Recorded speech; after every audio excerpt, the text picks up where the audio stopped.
Searching for a top-rated videographer and video editor? Visit IamSean.com, spelled S-H-A-U-N, or connect with Sean McAllister on Upwork. Hi, welcome to Movies and Munchies. I'm Lauren Craig. And I'm Billiana Reyes. And today we're reviewing Fatal Affair. This movie is about a woman who tries to mend her marriage after having a brief encounter with an old friend who she later realizes is unstable and very dangerous.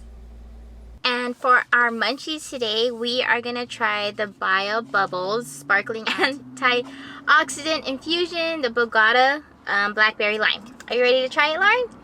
Yeah, let's try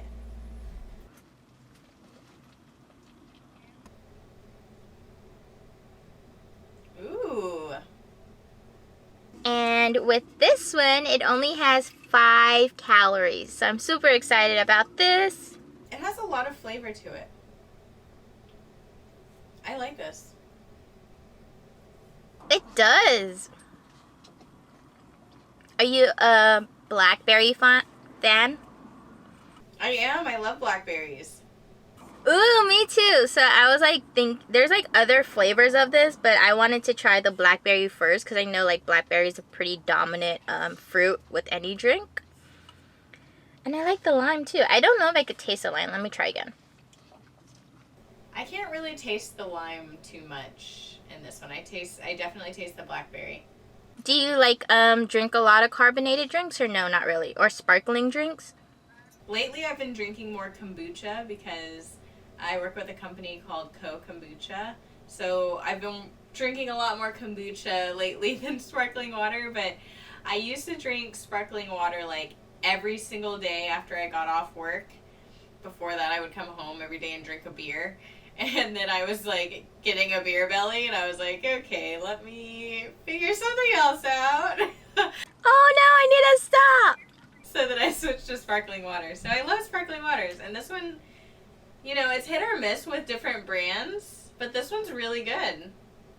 Okay, so what would you rate our By Bubbles Sparkling Antioxidant Infusion Bogota Blackberry Lime? That's a mouthful. I'm going to rate this a 4 stars. I really, really like it. It has good flavors. I like that it has so much caffeine in it, and it's pretty healthy. I do sense I like the flavor, but there's like, at the end for me, it's a little bit of a weird aftertaste. But it's not overbearingly weird. So I still enjoy it, so that's why I give it 4. I am with you on this spectrum. I also give it a 4. I think I didn't hit the 5 mark because I feel like if I drank more than one of this, I would get a stomachache. And then also, like you said, there's like just that little aftertaste where you're just like, I don't really like it. Like, it's a little bitter for me. It's a different taste. All right, so what did you think about this movie? Oh my god. So I'm gonna say that I did not like this movie. I thought it was very corny and the storyline was just crazy. Like, crazy as in bad crazy, crazy not as in good crazy. I do like all the actors. I've seen all their work before, but for this one in particular, I'm not a fan. What about you? I'm not offended at all because I actually picked this movie because it had gotten so many like controversial reviews from people.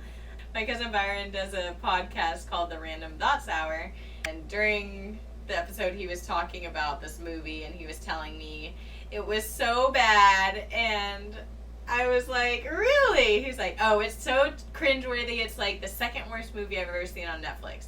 And I said, well, I gotta watch this movie then. So I picked it kind of expecting it to be pretty bad. Without telling me. Yeah, I didn't want to sway you. But yeah, I actually am a sucker for those kinds of like cringe-worthy bad movies. Like, if I have nothing better to do, I like to watch them just because I think it's funny how terrible these movies can be sometimes. And it's like crazy, like it's a terrible movie, but it still gets made and it gets like people still buy it and it still makes revenue. So it just blows my mind. Like, even there's this movie called Sharknado, and it's like a pretty bad movie. Well, like how it's shot and like the whole sci-fi and everything behind it. But they like made a Sharknado 3, and that like movie is like booming like with the sci-fi world, and I'm just like, I don't understand this. Oh my gosh, yeah, there's definitely a market for this kind of movie. That's why, I mean, it reminded me a lot of a Lifetime Movie Network movie. It was very corny. It had kind of a similar storyline to what they usually have.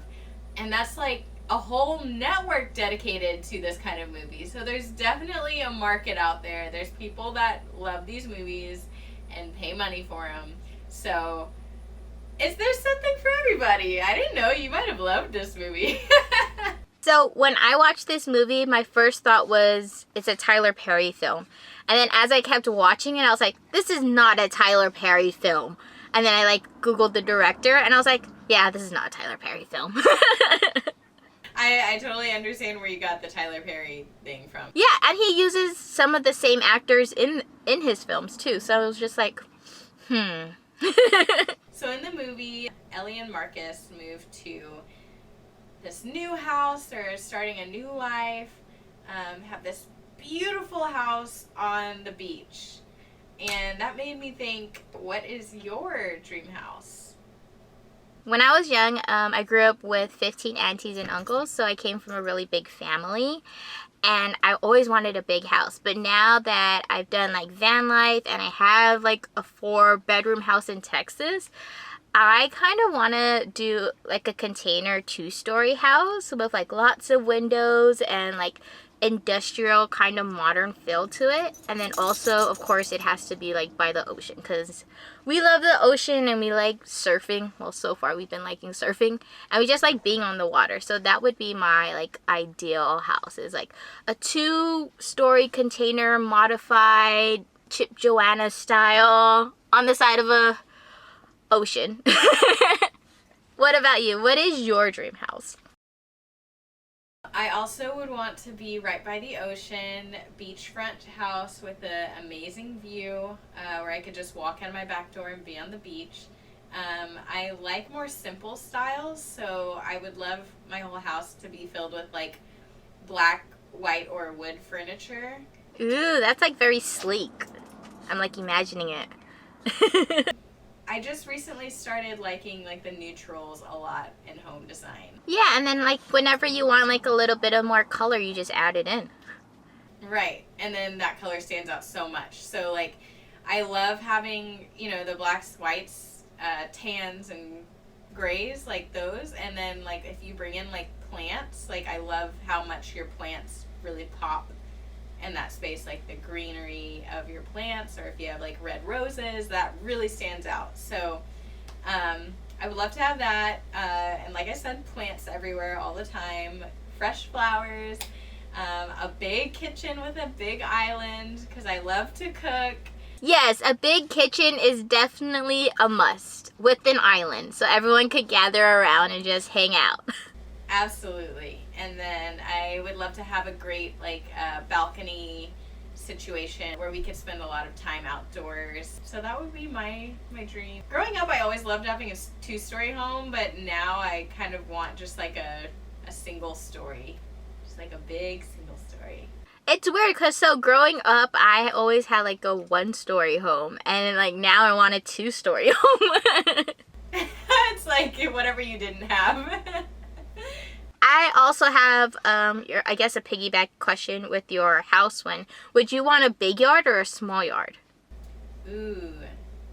Well, if I was like on the beach, I guess I wouldn't really need much of a yard, just enough to have like my outdoor patio and like, a space for people to gather. And I would also want to be able to have like a little like garden that I can like plant herbs and stuff in, so I can have fresh mint and everything like that. But I wouldn't, if I was on the beach, I really wouldn't need much space because I feel like I would just be down at the beach. I'm like both sides. Like I would want like a big yard in the front, so I love hosting and throwing parties, so that, and then have like a little bit in the back for like more of like an intimate scene, and then have the ocean. I can't wait for us to get our houses like this. I know, I'm throwing it out into the universe. Yes, it will happen. in the movie, David is a psycho. Like, he's just so crazy. Like, he doesn't understand what no means.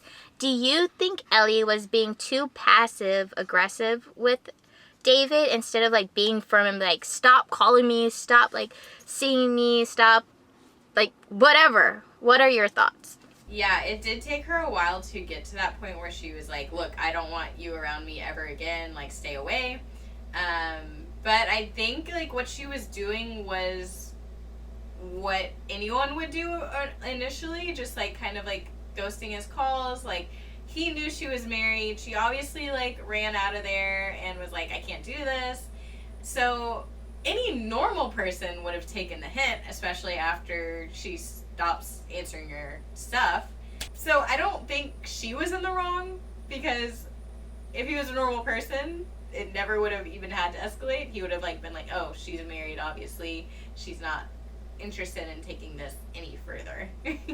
Yeah, I don't know. I'm like 50-50. Like, I felt like, especially since she's a lawyer, she could have been a lot like firmer, and she knows like the whole laws about like people intruding, people like being too close to them. So I feel like she should have taken out a warrant when it got like really bad. So that's what my paralegal side was thinking. But again, like if it was a normal person, like they wouldn't be calling that much or show up. And then also the fact that they are in the similar fields was kind of interesting. Like, spoiler alert, he could hack into her stuff. So yeah, I'm on the 50-50 side. Okay, so kind of going along with talking about how insane this dude was. Like, this guy turned out to be a full-on stalker, going crazy, following her, taking all these creepy pictures of her, like basically trying to force her to talk to him, be with him, whatever. Have you ever had a stalker or a stalker-ish type person? When I was in Austin, I did background work for this show called Revolution. And I met this guy there, and he was like being very nice, like any person would be when you're background, you're all suffering together.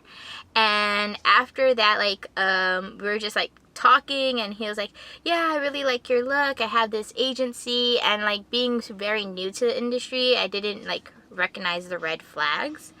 And so like for a while he'll just keep checking in on me, like, hey, how are you doing? And I was like, oh, I'm fine, like I'm on set, I'm doing something else. And then it started getting like really weird, where he would like call me when I'm on set and be like, hey, like, are you in town, and blah blah blah. And I'm like, this is a little awkward and too much. And then finally I was like, hey, like, I don't feel comfortable with this, like we were cool earlier, but now I just feel like this is too much. You're calling me way more than my husband calls me or texts me. And so then that just ended it. And I was like, oh, thank God. So it wasn't anything like David where it was like he followed me around. It was just more like a lot of calls and texts. What about you? Have you ever had a stalker, Lauren? So I actually did have a stalker type person when I was in college. I had a few in college, actually. I think guys maybe were like just trying to figure out life. I think it's your striking eyes. That's what it is. Oh, thank you. But it was like freshman year was whenever the majority of the stalkers happened, and then I think guys kind of figured out how to not be creepers. But this one particular guy that I remembered the most, it was like my first week at college. I didn't know anyone. I didn't have anyone from my high school come to the same college as me, so I really was like trying to make friends. I was lonely. I was living on campus, didn't have my family there, and I was working at this little convenience store that was on campus. And this guy came in, and he talked to me for a little while, and he was like, look, I'm not trying to hit on you or anything, I'm just new here, and I'm like trying to get friends. Would it be okay if I got your phone number so that like if we could go to any of these like freshman events together? And to me, I wanted friends, so I said, yeah, sure, of course, like that's normal. So I gave him my phone number and thought I had made a new friend. I said, well, he said he wasn't hitting on me, which, ladies, that's a lie. It's always a lie. Whatever a guy says. I'm not trying to hit on you, but it's a lie. It's a lie. It's a lie. This dude, like, starts texting and calling me all the time, and then, like, starts getting, like, flirty, and I wasn't interested in him like that. So I kind of just start like ignoring his calls and stuff. So he randomly calls me one time after I had been ignoring his stuff. I think he called me from a different number that I didn't have saved. So I answered it. I was kind of weirded out that he called me from a different number, but okay. And he was like, "How was your day going?" And I said, "Oh, it's fine. I'm just studying." And he's like, "Oh, Lauren, I'm just so upset. I just like lost a lot of money gambling online, and I'm just so upset. I just wanted to hear your voice to make me feel better, and I'm so glad I'm talking to you. It makes me feel so much better to talk to you." And he was just going on and on, like I couldn't even get a word in. He was just going on and on about like how much he really was happy to talk to me and how he had a bad day, but I was making it all better and all this stuff, and he wants to see me and he wants to go on a date with me and he likes me, and like going on and on and on. And then I was just like, "I'm sorry, dude. I just like don't really feel that type of way for you. I thought we were just gonna be friends, and now you're texting, calling me all the time, and I just think that we need to just not go there." And I actually had like met a guy that I was dating that also lived on campus, and him and I went to the on-campus cafeteria one day, and guess who comes up is creepy dude. And he's like, "Hey, can I sit down?" And he like sits down with us without permission, just sits down with us, and then is like talking to the guy I was dating, and he was like, "Look, man, like, you know, I'm trying to get with her. Like, how do I get with her? I keep trying to reach out, and she's like ignoring me. She's blowing me off. She's like too stuck up to talk to me, and she won't even talk to me, and she won't give me the time of day. How do I get with her? She's so pretty. I just want to be with her. Like, what should I?" And I'm sitting right there. Like, he's talking as if I'm not there. That's so awkward. And he's like, "Yeah, man, I don't know what to do. You know, I had a near-death experience. Like, I almost died because I have asthma, and I, like, you know, had an asthma attack. I almost died, and so now I'm just realizing I need to just go for what I want. And so how do I get with her?" And, like, went on this long spiel, and both of it, me and the guy are just sitting there listening to him. Like, this is awkward. And I'm kicking the guy under the table, like, "Hello, save me." It's like, we gotta get out of here. And then finally, he stops talking, and the guy I was dating said, "Yeah, I'm dating her." And he goes, "Oh, okay. Yeah, my bad, man. Okay, well, I'll see you around. All right." Gets up and leaves. Like, I'm pretty sure he didn't look at me the whole time. He just sat down and, like, was trying to, like, shoot his shot by talking about me and calling me stuck up. It was so weird. Oh my god, Lauren, that's just super crazy. I can't believe he had a stalker in freaking college. Right. So weird. So, my next question to you is, what are your thoughts about Ellie and her friend's relationship? You saw that when David, like, made up his story, like, she believed him instead of Ellie's story.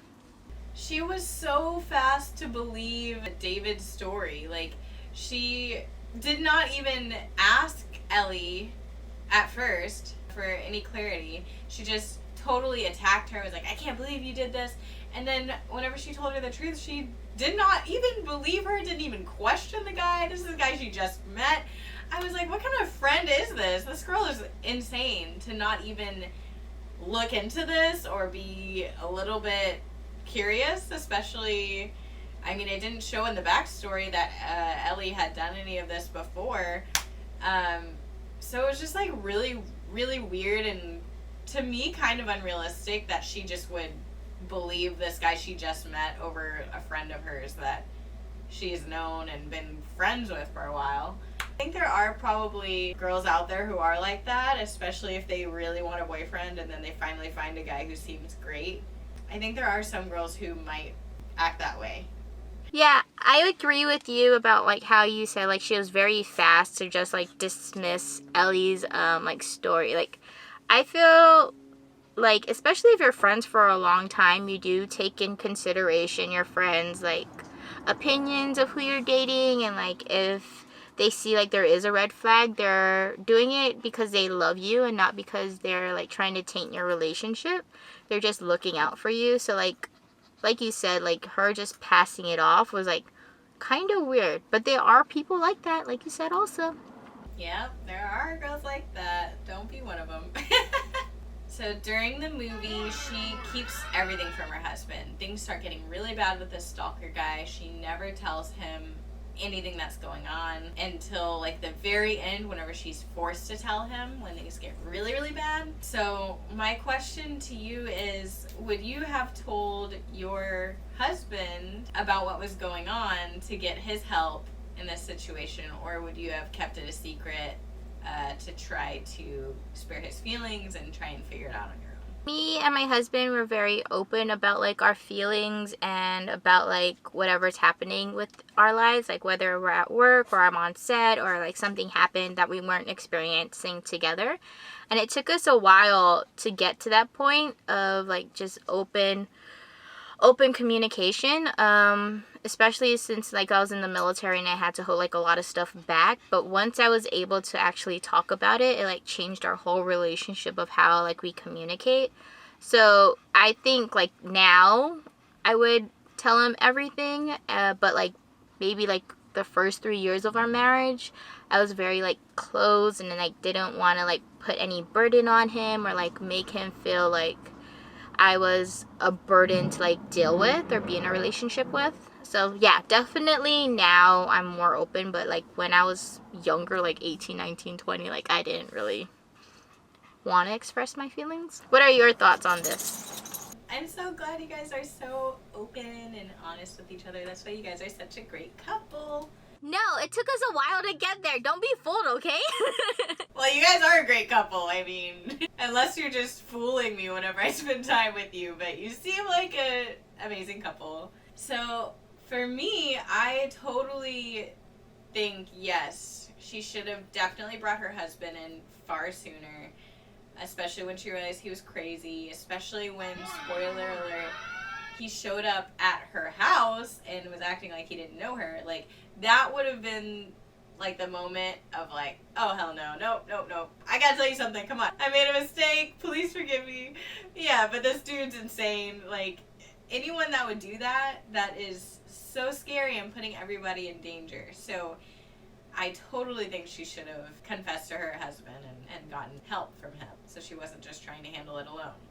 And then I guess like a lot of people forget, like in a marriage you are like 100%, like you're not just like you and your spouse anymore. Like you're going through life together and that's what you agreed upon and that's what you like signed. Whatever religion you go through, like they always have that core value of like combining your love and each other and like going out into the world as one instead of as separate. So I feel like no matter what happens, whether it's a bad thing or good thing, you should always like confide into your spouse, because you never know, like that one little secret can blow up in your face like 5 years ago. Right, exactly. Spoiler alert, David and Ellie get into a fight at the end of this where like they're very physical and Ellie ends up pushing him like to the side of the cliff and she ends up grabbing him and holding him, and like there's this moment of like, should she drop him or should she save him? What would you do if this whole thing happened to you and you have the person's like life in your hand? Would you let them go? Girl, I would not have let him go. I would have pushed him, stomped on his hand, pushed him off the cliff. It was like I was yelling at the TV whenever she was trying to save him. I was like, girl, what are you doing? This man has already killed her daughter's boyfriend. He's already killed the secretary. He's hurt your friend. He's held a gun to your head. He's threatening your family. Killed his wife. Why are you trying to save this man? For what? For who? Let him go. That is time to go. Time to go. I am like with you on this. Like I was like hoping you were on the other spectrum and being like, no, I would save him. But I'm like with you. I'm like, no, like he like caused so much pain. Like he killed his wife, he killed the wife's like husband or like boyfriend, and then he ends up killing like secretary. I'm just like, 3 strikes and you're out, man. And then also like the fact that he like tied up her family and like threatened their life and then killed the cop. He had to go. Do not try to save that man. Do not. Like, yeah, there's no like sanity to this guy anymore. So I think you gotta go. Yeah, you're not gonna get that from me that, oh, I would have tried to save him for the police. No. How do you feel when, like, whenever you're watching a horror movie and, like, they only, like, stab him once and then they, like, run off? What are your thoughts on that? I'm the person in any horror film, they, like, finally, like, stab the bad guy. I'm like, stab him again. Keep stabbing him. Stab him until you know. Like, stab him and then shoot him. Like, you gotta go. Yeah, like, make sure he's dead.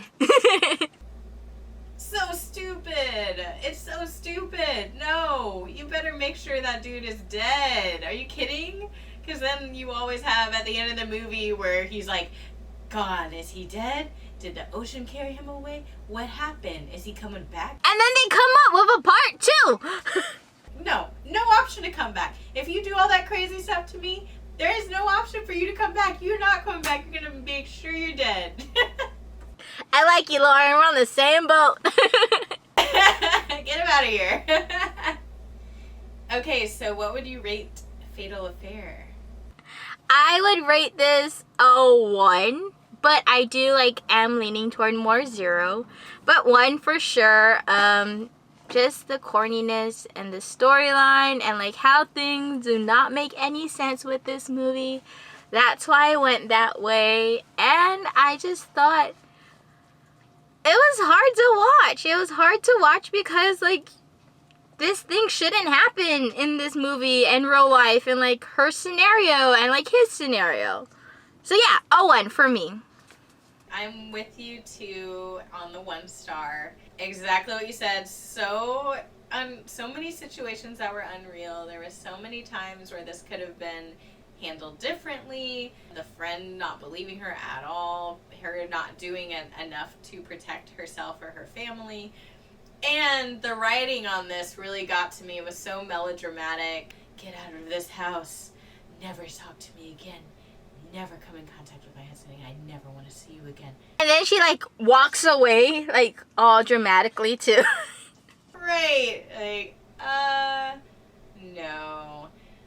Also, I forgot to mention this, but there was definitely that scene where she, spoiler alert, went to the office to, someone called her in the office and she got there and her secretary was dead. Just, like, obviously murdered on the ground. And she just is, like, over the secretary, like, oh no, like, not looking around, not trying to get out of there, not trying to lock any doors. And she gets a phone call and she's sitting there next to the dead body talking on the phone. Girl, what are you doing? Get out of there. He could be in. What are you doing? So things like that are why it's getting a 1 star for me. All right, well, thank you so much for watching Movies and Munchies. Make sure you go to Netflix to check out Fatal Affair. Yes, and if you haven't tried By Bubbles Bogata Blackberry Lime, make sure to go check it out. And if you could leave a comment or a like below, that would be awesome. And you could also let us know what movie we should watch next. Bye!